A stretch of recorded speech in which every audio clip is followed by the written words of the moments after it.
Welcome to Adogsy. Discover everything you need to know about dogs and more.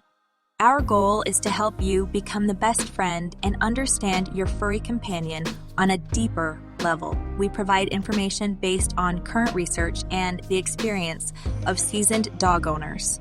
If you'd like to support our channel and help us create new videos, you can make a donation through the link in the description.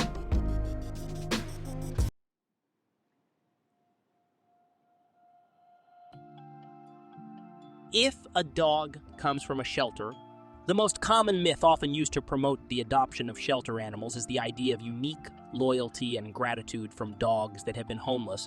They claim that no puppy bought from breeders can be as adorable and affectionate as a dog found on the streets or rescued from a cold shelter enclosure. Supposedly, such a dog will forever remain thankful to its new owners for this miraculous rescue.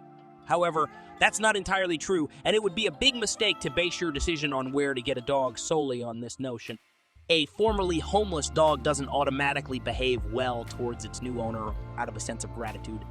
Dogs don't have such emotional concepts and they don't understand what's good or bad. Just like a puppy from a breeder, a shelter dog can be calm or hyperactive, dependent or independent, unruly or obedient. So, expecting a dog to do everything to please its saviors is not appropriate. They don't perceive the people who adopted them from the shelter as saviors.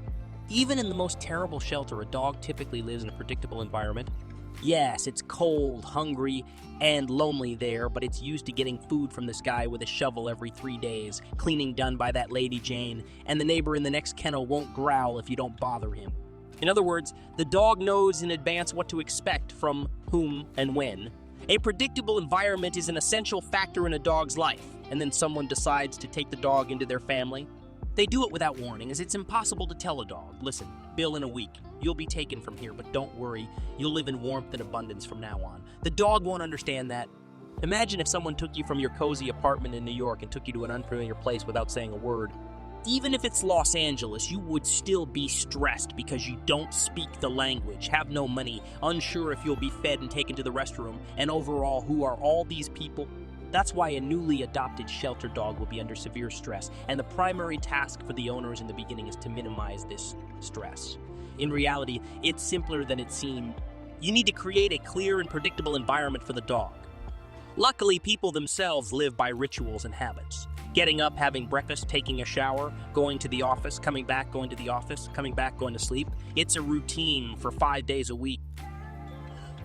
In such a predictable environment, a dog can adapt to its new life more easily and believe in the safety of its surroundings. The dog understands what will happen approximately at every moment, which reduces anxiety and stress.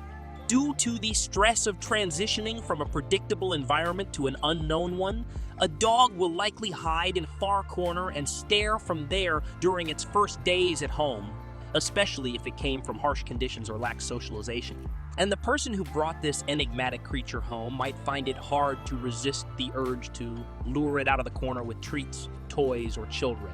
But it's essential not to do that.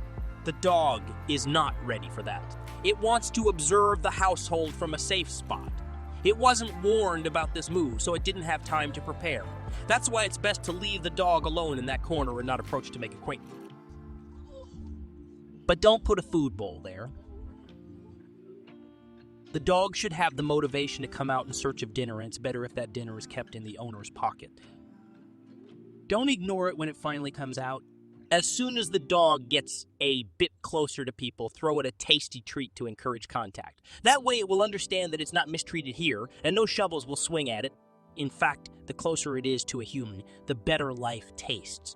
Feeding from the hand rather than a bowl would be beneficial for the whole first month of the dog's life in the house. You can take dinner outside in your pocket or serve it gradually at home.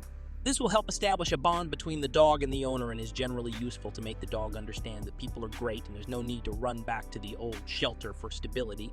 By the way, unlike food, it's better to place water in several locations. It's essential for the dog to have access to water, even if it doesn't feel like leaving its shelter, especially if it eats dry food. In the first few days, there's no need to suppress the dog with training.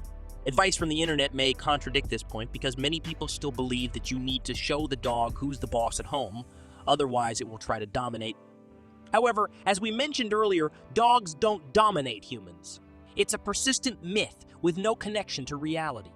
Therefore, during the initial period, all dog training should focus on rewarding desirable behaviors and gently stopping actions that are not approved. For example, if your dog tries to get on the couch, don't take a stool and drive it off the couch by force. It would be good if the dog wears a collar with a leash at home. That way, you can gently lead it from the couch to the floor using the leash and then stuff it with something tasty on the floor, showing that it's much better there than on the couch. Doing this with hands is risky because the dog might have negative associations with hands. It's quite likely that other people hit it with their hands. Frightened by such an attack, the dog might bite in self-defense. Similarly, other rules are established. While the dog behaves correctly, it receives food. An undesirable behavior is restricted in a way that prevents the dog from physically engaging in unwanted actions. A shelter dog won't come into a home with the understanding that it's landed in paradise, from which escaping would be a mistake.